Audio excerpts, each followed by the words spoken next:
I was angry. I went through a grieving process of what I felt that relationship took away from me.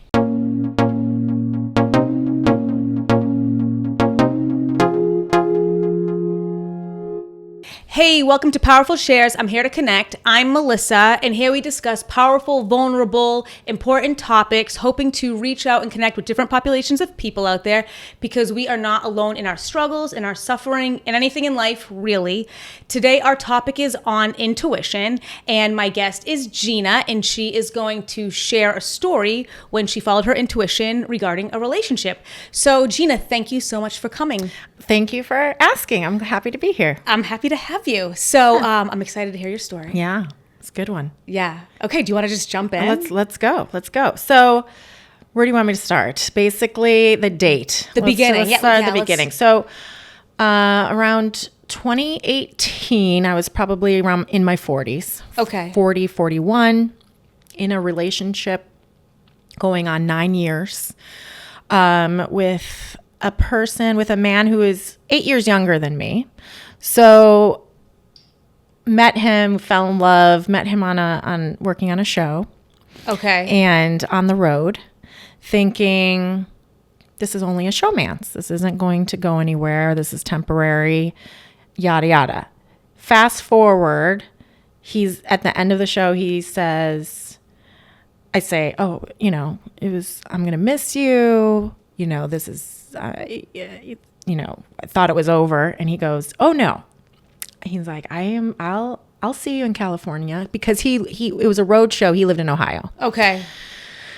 So fast forward, the perfect opportunities open up for him to move to California, stay at a friend's house. Wait, can I ask you a question? Yes. So was he also in the industry? How did you meet him in Ohio? So it was a travel show. Okay. And he worked on that show as well. So Got it, he got hired based off of each episode and the travel. He didn't live in California. Okay, got it. Okay. So we started out as friends. We got to know each other for a good amount of time. He comes to California, sublets an apartment that a friend of ours, he was traveling to India for several months. And things just started to work out for him, finding jobs. And then I was on a travel show. So then I said, why don't you move into, my place? I'm never home. Lo and behold, we end up together for 8.5 years. Every year I'm thinking, oh, well, this is going to lead into an engagement, a marriage, a future. We would talk about rings and go look at rings and, So at this point, you guys are just living together? Yes. Okay. Yeah. Most of the time we were happy-go-lucky, got along, but it started to become like, okay, when are we going to move forward in our relationship? When are we going to graduate from boyfriend, girlfriend for me? And this is before the term partner was used. So I always felt like I was in a childlike, relationship, saying, this is my boyfriend. After 8 years, this is my boyfriend.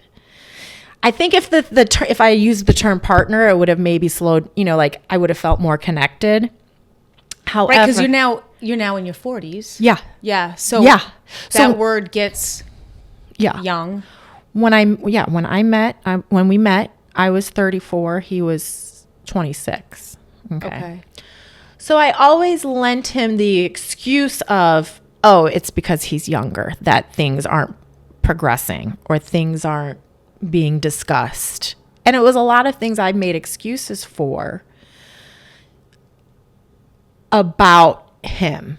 Okay. And I think it was my own dialogue and my own truth that I was putting onto him and not really seeing the big picture. Okay. Until my 40th birthday, and I'm like, okay, maybe this year is the year he's gonna take the next step. Yeah. Right. We started going to more and more weddings, and I started to realize, or my gut instinct, my intuition was telling me this isn't your person. Okay, can I ask you a question? Yes. Do you think it started that way because he was like procrastinating, it was taking so long? Yes. Or was it like a different kind of awareness?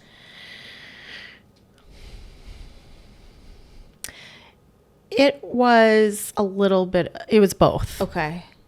Definitely. Like the message, the writing was on the wall, and it was more of like my instinct to ask questions and be like, okay, let's, we're at a wedding venue.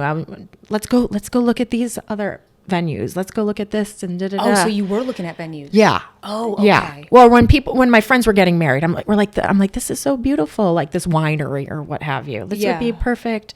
And he would go along with it, right? So I was like, okay. But then I'd be like, okay, well, let's make an appointment.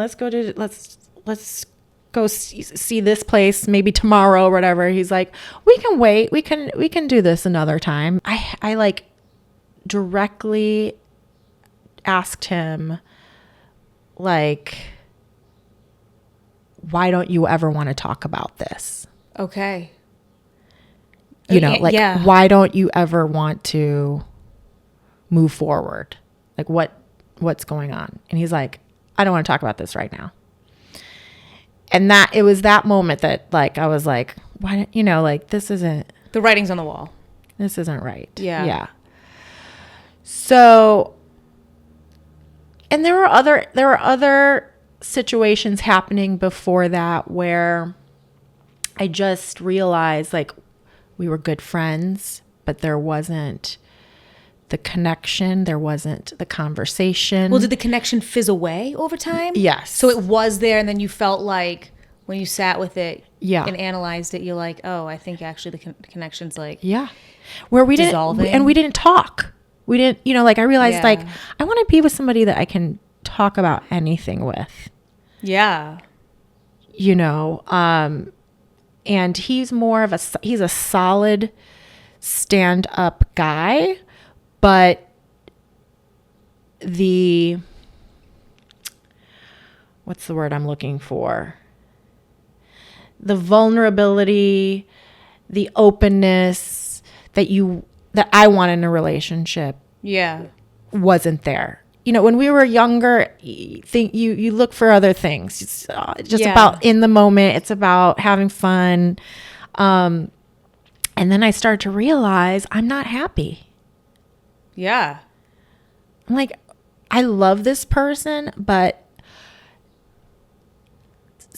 something deep inside just said, this person isn't for you, to the point that I would wake up in the middle of the night. Okay, wait, can we pause real quick? Yeah. So you're looking through, you're going to friends' weddings, looking at venues, having the conversations. How long were you guys doing all of that before you really realized this is a wrap?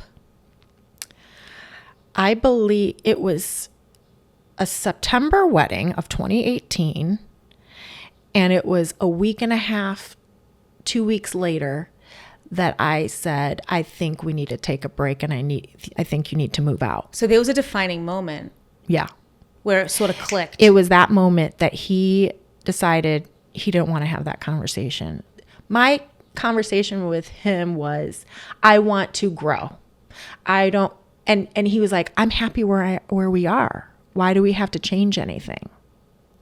And I think women, and this is in my 40s, 41, I think women are very attuned to always wanting to progress, always wanting to learn, always wanting to grow. And if that person that you're with or that partner that you're with isn't there on that same page and want to keep continuing to grow, it doesn't work. Right. You look back on life and I realize, oh, I've been on this path before. Yeah. I can't repeat the same patterns. Right. That's what it's about. Following your intuition, because you have to be on your own journey. You're there to learn what you're meant to learn on this earth during this lifetime. Yeah.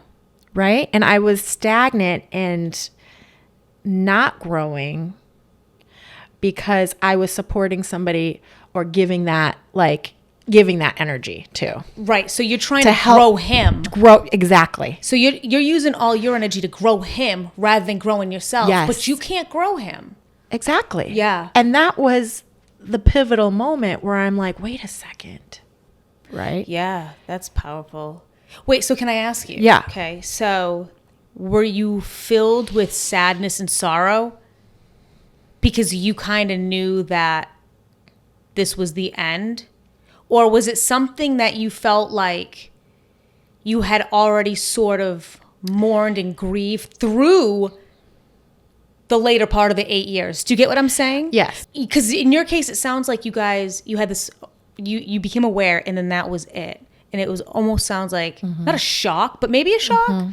And so if that's the case, it's like, oh my gosh, this is so sad. And now you have to like grieve the losing of him, the loss of him. Yes. Yes. So it was like that? There were moments of like feeling confident in my decision, right? There's a bit of a waffling, right? Because you're like, this is what I need to do. But then you feel that, but he's my best friend, and Yeah.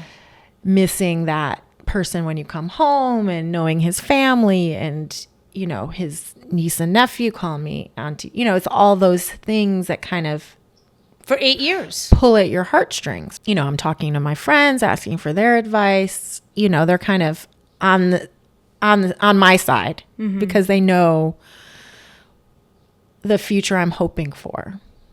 But they also know this person, and that, he's not ready for something like that, even though they don't understand Right. that. But I also didn't think it was going to be an end. I thought it was going to be, we're taking a break. Let's come back together to figure this out. I wrote him, I think I still have the note that a copy of the note that I wrote him. And it was like, this is what I want. But if you don't, see that in our future, we need to, come to an end. Okay, wait. So you broke up with him with a note? Yes. All right. And I asked him to move out. Okay. So he came home. Did you pass it to him? What did Yeah. that look like? Yes. Ow, that must have been awful. Or was it relieving? It's a situation of you come back into your space that you shared with someone for 8 years, and it starts to hit. Yeah. Reality starts to hit. Yeah. Right. But it really doesn't hit until it's like a few days. And it's, if you think about it in a relationship, like it's not codependent, but it's like a routine, a routine that you're used to doing. That how long does it take to break a habit? Yes. It was the hardest thing I ever did, but I knew it was the right thing to do. And it was like heart-wrenching. You go through all of the phases of grief. It's just this weird, because intuition you're like, am I doing the right thing? It feels like I'm doing the right thing, but is it the right thing? You just kind of waffle back and forth with that. And in hindsight, fast forward 6 years of, we're still friends, but fast forward to current Gina versus Gina in 2018. And I look at that and look at how much my life has evolved as a woman. I realized I was repeating my history of my father. Like some of his traits or characteristics were reminiscent of my dad, which I want that cycle to be broken. Okay.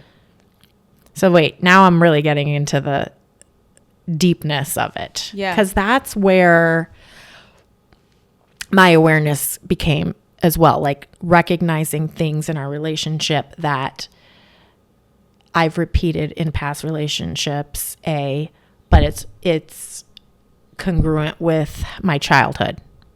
Okay. I get that. So that is where that intuition or that gut feeling of like, you can't change him. I have to change me. Right. And that's another thing about being in your 40s. This might be changing into more than intuition. That's okay. But you start to realize how your parents and your childhood subconsciously affects who you are. 100%. And can I add to that? Yeah. You start to realize how your time is being spent. Yes. Yes. And what I mean by that is on the face of this earth. Exactly. Yeah. Exactly. So, that's where I was like, I'm not getting any younger. Right. Okay. What am I doing here? What am I doing? What do I want in my life? Do you feel like the universe kind of like shook you and was like, Gina, wake up? Yeah. So did you have any resentment towards him because he took up 8 years of your space? Yes. And then he did not put a ring on it. I looked at it as like, it's harder for me to have children. Mm-hmm. You know, we could have had this situation happen 4 years ago, and maybe that was on me because I didn't want to see it, and just like didn't want to see it. I kept making excuses for him. Yes, girl. Yes. You didn't. Both. You probably didn't want to see it. You probably weren't ready to see it. Right. And so, therefore, you made the excuses. Right? Does that resonate? Yes. Oh, man. And like, it was mainly like, oh, he's young. It's because he's 8 years younger. I think that anybody in their late 30s, early 40s, in the situation that you were in, him being 8 years younger, would easily be able to lean on that fact, because him being 8 years younger is a fact. That's not a complete excuse. Right. That is a fact. Right. So I think it sounds like you were holding out a lot of hope too, hoping that he would grow up. Mm-hmm. However, you took a risk. You took a big risk, but I only feel like I can say that when I look at it numerically. Yeah. Do you know what I mean? Yes. Yeah. Meaning your age, his age, and the age difference. Mm-hmm. It's not like women can bear a child forever. You get what I'm saying? Yes. So did that have any sort of like weight on you? There is grief. Okay, grief. When did that hit you? It happened pretty quickly after we broke up, and I'm realizing I'm going to have to start over, right? Yeah. And grieving the notion of possibly being able to have a child. Right. Because you just can't meet somebody on the street and say, let's have a baby. But so, okay, wait a minute. I was angry. I went through a grieving process of what I felt that relationship took away from me. Right. So then what? When did you think that you would end up back together? He had told other people like he was considering, like he wanted to get back together with me. Okay. But that never came to fruition. I've come to find out, like, I found out that he was like seeing another girl and like, and I was like, then I felt betrayed. Okay. Because he wasn't being completely honest. Right. And saying he wanted to maybe get back together, but also doing this on the side. Yeah. So that was like heartbreaking. Yeah. And you're almost like, geez, I'm glad I did follow my intuition because this is who you turned out to be. Right. Right. And ultimately, we weren't meant to be together. Right. I just realized how complacent that person is. Okay. And lacks motivation and drive. Right. Being friends with him and knowing him still, you're still able to see who he is today. Correct. Got it. There is a period where you have regrets. There is, like, when you're like going through the healing process of like, oh, can I, and like thinking, am I going to be alone by, all the self-doubt trickles in. Okay. And that equates to small bouts of regret. But also realizing, no, you have to stay true to what the universe presented to you. And having that confidence in who you are and knowing it's going to work out for your highest good. Okay, can we actually talk about this really quick? Because you didn't really touch much on when in the middle of the night when you were like sort of slammed in the face with these messages. What was that like? So I have no problem sleeping. Okay. Never. And lucky. Yeah. And there was a period of time where I was I was being woken up at the same time every night, like 3:30 in the morning. Okay.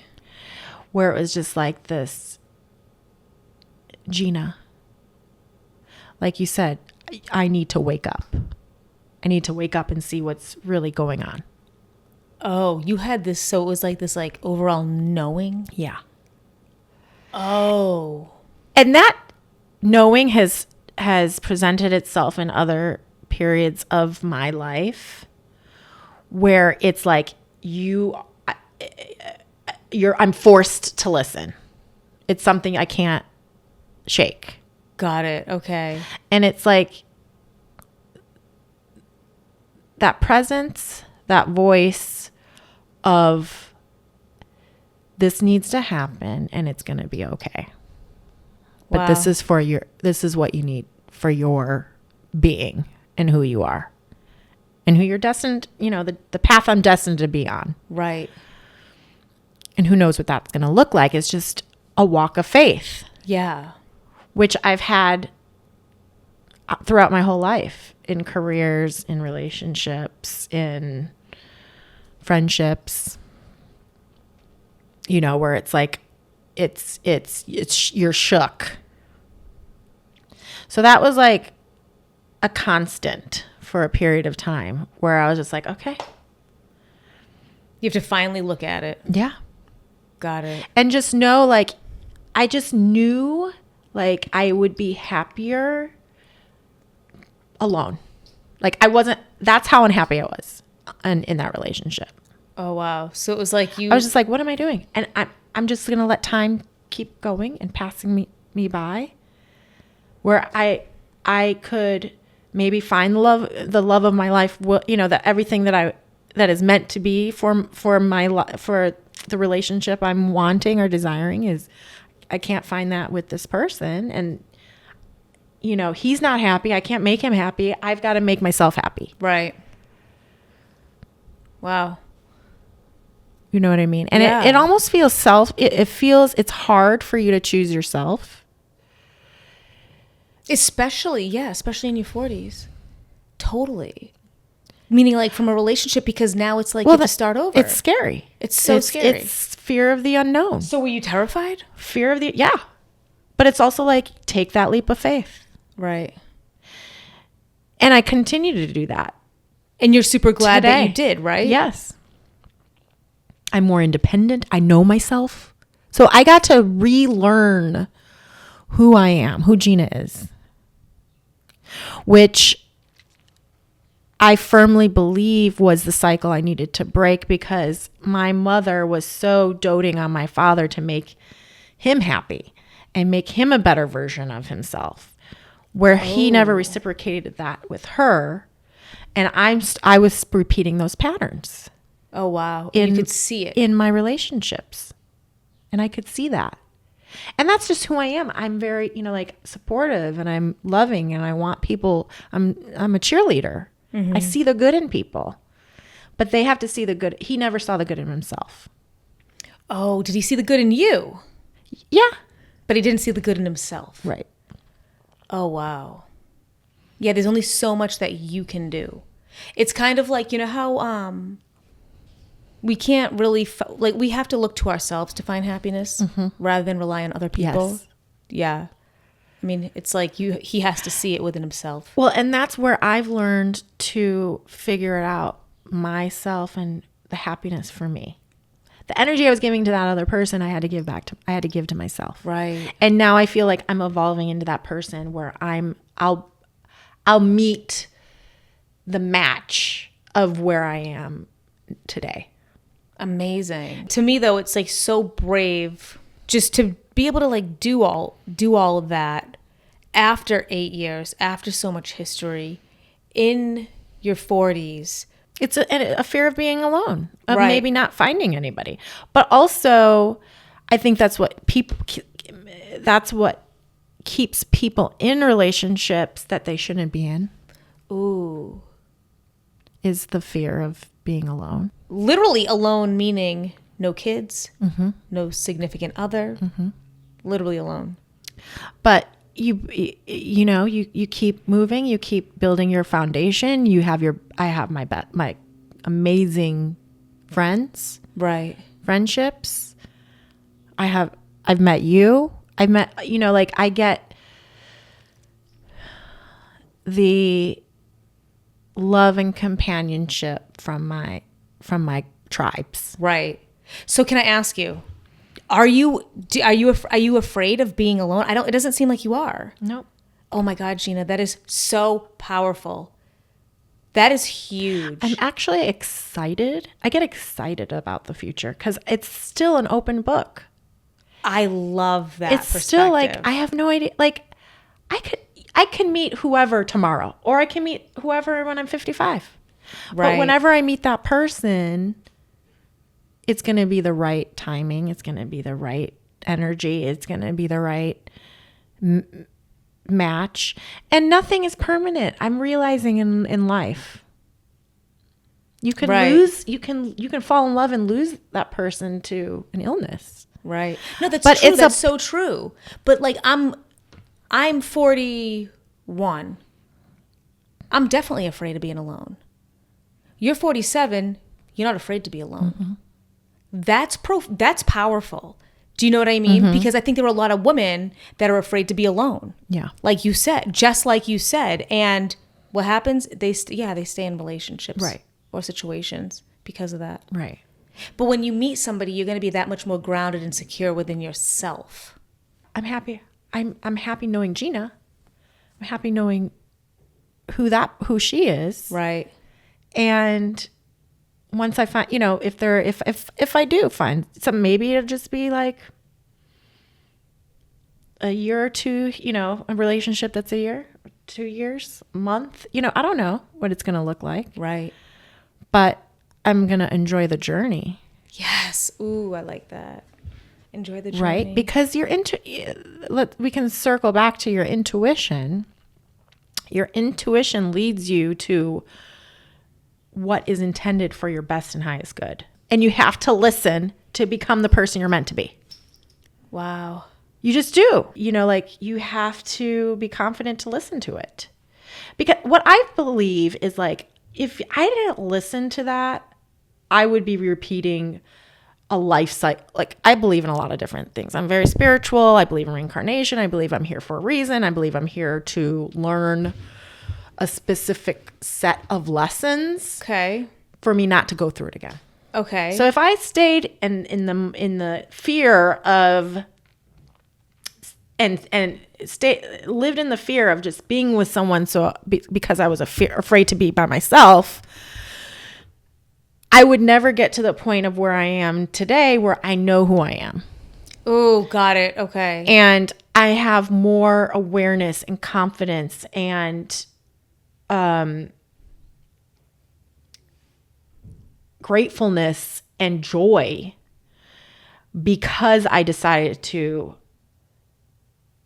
take a step and listen to that voice and learn about myself and date other men and have other sexual encounters that I needed to know about myself to become the woman I'm becoming now. Got it. Yeah. And find the happiness and joy from Gina, not from a person. Right. And if you don't listen to that, you're just I would be unhappy. Right. I'd be sad. I'd be woe is me. There's so many things I was so unhappy about. Right. And I thought he would fix it. But right. it was But within then you realize this person can't fix it. He can't even fix himself. I can't fix him. I've got to turn that energy to myself and fix it. Fix me. Right. And fix it. Yeah. Fix it for the life that I truly want. Even if it's by myself. Yeah. Cool. And it takes these conversations to really have that full circle moment that you're like, that's why. That's cool. That's really cool. C'est la vie. C'est la vie. I love it. Thank you. You're welcome. Thanks for sharing. Thanks for having me talk about it. Yeah. Because I want to talk about it. Yeah, I appreciate you. Thank you so much for watching. I hope you gained something from this content. Please like, share, and subscribe to this channel and however you listen to your podcasts. And if you have a powerful share, please email to powerfulshares, I'm here to connect, @gmail.com. And we will see you next time. Thank you.